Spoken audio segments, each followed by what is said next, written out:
Okay, here's the thumbnail to this video, which you can find on the It's Okay to Be Smart YouTube channel, which is part of the PBS Digital Studios network, which I really like. They have lots of great educational shows. Joe Hansen is the host of this show.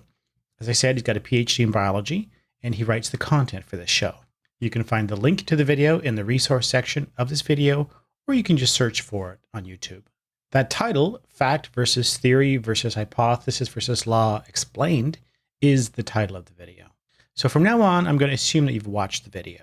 My assignment for you was to use this as an opportunity to apply the concepts that we've been talking about in the course by critically analyzing the content being presented in the video. What's the motivation for the video? How are these key terms defined? What's the overall picture about how these terms relate to one another and to scientific reasoning?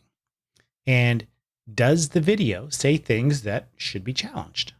In the videos in this section, I'm going to walk you through my analysis. But I want to say up front that I love this channel. I love what Joe is doing. He's a great science educator, and the channel is a great resource.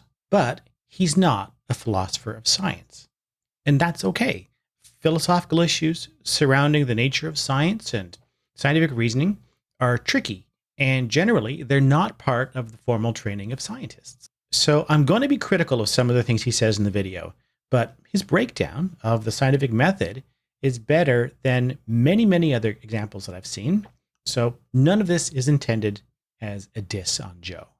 Okay, let's start at the beginning, where he sets up the motivation for the topic.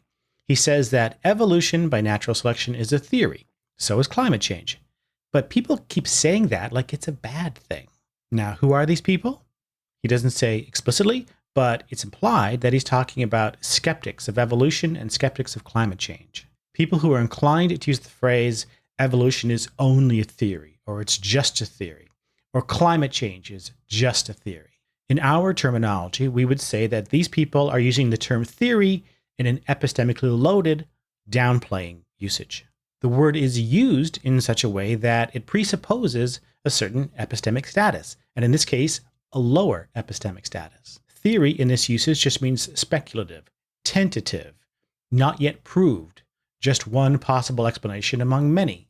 So Joe, as a biologist and a science educator, wants to intervene in this discussion. He understands that the vast majority of scientists believe that evolution and climate change are well supported, and he wants the public to know that.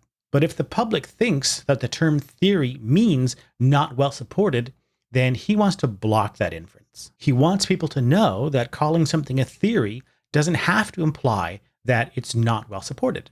On the contrary, he wants the public to understand that the most thoroughly tested and well supported theories in science are still theories. The term doesn't mean what its critics say it means. So in our terminology, he's going to advocate for a usage of theory that is an epistemically loaded up player rather than a down player. He wants to play up the high epistemic status that our best theories have. Calling something a theory isn't a bad thing, it's a good thing.